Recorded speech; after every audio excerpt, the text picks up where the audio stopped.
Bismillahirrahmanirrahim. Assalamualaikum warahmatullahi wabarakatuh. Alhamdulillahirrabbilalamin wa bihi nasta'in. Wassalatu wassalamu ala Rasulillah wa ala alihi wa sahbihi ajma'in. Alhamdulillah, bersyukur kehadrat Allah Subhanahu wa taala kerana Allah masih lagi mengizinkan saya dan anda semua untuk kita bertemu di alam maya ni. Dan kepada mereka yang baru menziarahi channel saya ucapkan salam ukhuwah. Salam pertemuan kepada kita semua. Semoga anda mendapat sesuatu yang bermanfaat dalam channel saya ni, insyaAllah. Baik, tahun 2020 dah nak habis meninggalkan kita semua, dan kita akan berhadapan dengan tahun 2021. Dan kalau kita refleksi balik, kita tahun yang kita sedang berada ini, tahun 2020 ini, memang banyak orang kata meninggalkan kesan kepada diri kita sendiri.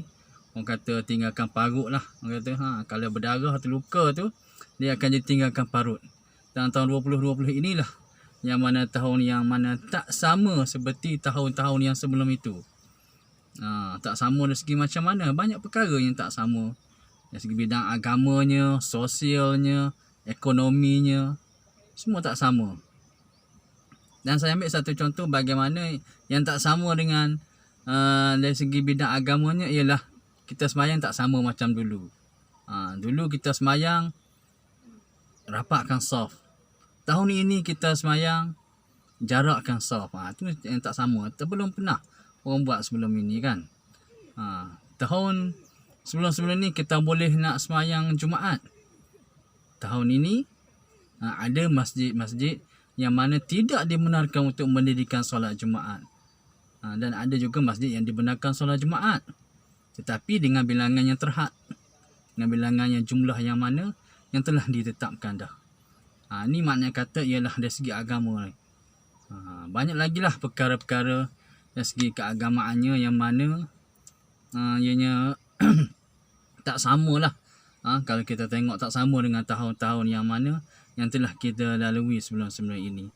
Dari segi kemasyarakatannya, sosialnya, kita tak dapat bergerak bebas, tak dapat nak, orang kata nak pergi ziarah kunjung mengunjungi. Kalau datangnya hari raya, kan raya tahun ni kan kita seolah-olah macam terpenjara sedikit kan. Kita terhad sikit pergerakan kita. Nak pergi ziarah ke rumah orang tu, kena ada SOP dia, jarakkan. Rumah tu tak melebihi berapa, 20 orang ke tak silap saya lah. Saya ingat saya. Tak boleh kunjung mengunjungi. Kalau boleh, elakkan kunjung mengunjungi walaupun di hari raya. Kan? Itu semua dah orang kata dah berlaku, orang kata tak sama lah dengan tahun-tahun sebelum ni. Tu dari segi kemasyarakatan, tak boleh nak bersalam, tak boleh duduk dekat-dekat, tak boleh nak berhimpun. Kan? Dari segi ekonominya, banyak juga segi ekonominya ni. Ramai yang dah hilang pekerjaan akibat penangan COVID-19 ini, COVID-19 ini. Tak dapat bekerja, tak dapat melaksanakan kerja. Saya sendiri pun terkesan juga tak dapat pergi kerja. Apatah lagi kalau orang seperti saya ni kerja kerajaan, mungkin dia orang kata masih lagi lah dapat, orang kata makan lagi, dapat duit gaji lagi kan. Tapi bagaimana dengan mereka yang bekerja dengan sendiri, tak dapat untuk, orang kata nak survive, nak cari, nak menjalani kehidupan seperti biasa. Duit tak ada. Terpaksa lah mengharapkan, ataupun terpaksa orang kata mengharapkan bantuan daripada orang lain. Dan Alhamdulillah, kerajaan kita begitu peka, dia beri bantuan sara hidup ni. Jadi inilah perkara-perkara yang perlu kita renungi bahawasanya, dan kita perlu sedar bahawasanya ini adalah yang mana kita katakan ujian kita, terutama sekali umat Islam. Ujian untuk kita semualah, bukan untuk saya saja, bukan untuk alim ulama saja, bukan untuk beberapa golongan tertentu saja, tapi semua akan terkena ujian ini. Itulah yang paling besar, yang paling kita nampak ialah ujian COVID-19 ini. Banyak yang terkesan. Jadi inilah yang mana kita perlu renungi bahawasanya sebenarnya dunia kita ataupun kehidupan kita hari ni berada di penghujung kehidupan, di penghujung dunia dah, di penghujung zaman dah. Mengerti kata lain, kita berada di akhir zaman. Bila berada di akhir zaman, kita kena ingat ada beberapa perkara lagi yang mana nak menuju kepada kemunculan Dajjal, Al-Masihud Dajjal. Nak menuju kepada kemunculan Al-Masihud Dajjal ini memang banyak ujian-ujian ataupun fitnah-fitnah buat kita ataupun untuk orang Islam ini. Dan sebelum kedatangan Dajjal ini juga kita boleh ingat bahawasanya ada tokoh yang agung, tokoh yang mana akan menyelamatkan kita, khususnya umat Islam ini, yang akan mengeluarkan manusia itu minaz zulumati ilan nur, daripada kegelapan kepada pencahayaan, daripada dunia yang gelap nak kembali kepada dunia yang terang, iaitulah Al-Imamu Mahdi.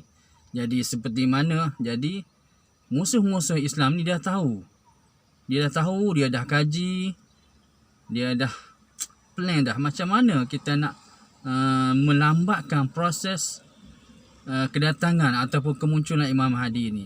Jadi dia buatlah macam-macam perkara, dan antaranya ialah dia buatlah COVID-19 ini supaya kemunculan ataupun zahirnya Imam Mahdi ini banyak liku-liku yang perlu diatasi, perlu dilalui. Sehinggalah Imam Mahdi ini, makna kata ialah kalau nak pergi kaum muslimin ataupun ulama-ulama nak berbaiat di Mekah pun tidak dapat. Kerana apa? Kerana mereka ini telah menutup pintu atau menutup kemasukan untuk nak melakukan ibadah haji ataupun umrah ni. Jadi benda-benda begini musuh-musuh Islam dia dah tahu dah akan kemunculan, akan kedatangan Mahdi. Jadi dia melambatkan proses itu. Jadi nak melambatkan proses itu, macam-macam dia akan buat. Antaranya ialah dia melepaskan virus-virus ini. Kemudian apa lagi dia buat? Macam-macam lah. Teknologi itu, teknologi ini, DHP-nya, Digital Health Passportnya, apa lagi, dengan vaksinnya lagi. Jadi benda-benda ini kita perlu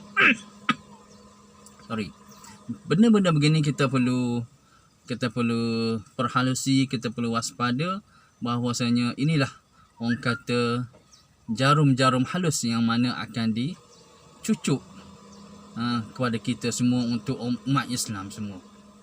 Mana kata ialah fitnah-fitnah ini kita harus tangani dengan baik. Ia adalah untuk menguji keimanan kita sebenarnya. Jangan kita terpedaya. Jangan kita terpedaya dan jangan kita hanyut dalam fitnah-fitnah yang seumpama ini. Jadi itu sajalah perkongsian santai saya untuk dorongan kita bersama sebelum kita nak menuju ke tahun 2021. Dan tahun 2021 ini ada tahun yang lebih mencabar lagi nak dibandingkan dengan tahun 2020. Kerana apa? Nabi pun ada cakap, kamu akan melalui tahun-tahun yang mana agak sukar, tahun-tahun yang sukar daripada tahun-tahun sebelum ini. Jadi itu saja pesanan saya. Semoga anda semua diberikan kesabaran, diberikan ketabahan dalam mengharungi fitnah-fitnah ataupun ujian Al-Masihud Dajjal ini. Sekian, Assalamualaikum warahmatullahi wabarakatuh.